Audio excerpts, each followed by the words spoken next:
తిట్టుకుంటూ కూర్చున్నారు. జనం సొమ్ము హారత కర్పూరం లాగా కరిగించేస్తున్నారు. స్టిల్ అంతే. ఇవాళ రోడ్డు వేస్తున్నారు. యాక్చువల్గా ఒక రోడ్డు వేయాలంటే ముందు ఆ కిందంతా క్లీన్ చేసి, అంటే కాస్త ఇదివరకటి రోజుల్లో మనం కళ్ళెదురుకుండా చూసేవాళ్ళం. ముందు కూలీలు వచ్చి అదంతా తవ్వుతారు రోడ్డుని. తవ్వి ఆ ప్రదేశంలో ముందు ఒక లేయర్ వేస్తారు కంకర, దానిపైన అదేదో పోస్తారు, తాడుతో పోస్తారు, దానిపైన ఒక లేయర్ వేస్తారు. ఆ తర్వాత పైన ఫుల్ ప్లేట్ వేసుకొస్తారు. ఇట్లాగా మొత్తం 2 లేయర్లు ఉండే అప్పుడు స్ట్రాంగ్గా ఉంటుంది.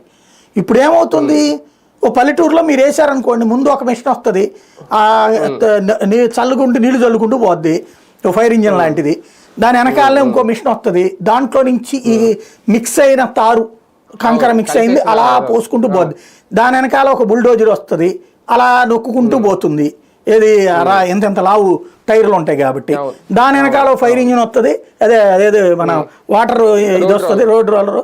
ఆ రోడ్ రోలర్ వచ్చి దాని వెనకాలనే కాస్త మట్టి పోసేది ఒకటి వెళ్తుంది, దానిపైన నీళ్లు పోసేది ఒకటి వెళ్ళిపోద్ది. అయిపోయింది, రోడ్డు వేసేసారు. రోజు తిరిగేటప్పుడు రోడ్డు వచ్చేద్ది, ఏడాది తిరిగేటప్పుడు రోడ్డు పోద్ది, ఏడాది తిరిగేటప్పుడు పోతుంది. ఇది కోట్ల రూపాయల ప్రజల సొమ్ము మింగేస్తున్నారు. కాంట్రాక్టర్లు, ప్రభుత్వము, రాజకీయ నాయకులు అందరు కలిసి మింగేస్తున్నారు రోడ్లు. దీనివల్ల సర్వనాశనం అవుతుంది రాష్ట్రం. ఇది అసలు చాలా దుర్మార్గమైన దోపిడీ, అందరూ కలిసి చేస్తోంది. దీన్ని అసలు చర్చించట్లా. పర్మనెంట్గా రోడ్డు ఉండాలి కదా. ఒక రోడ్డు అనేది ఎట్టు ఉండాలనా, ఓసారి వేస్తే కనీసం 10 ఏళ్ళు ఉండేటట్టు ఉండాలి. అవసరమైతే దానికోసం రూపాయి ఎక్కువ ఖర్చు పెట్టచ్చు.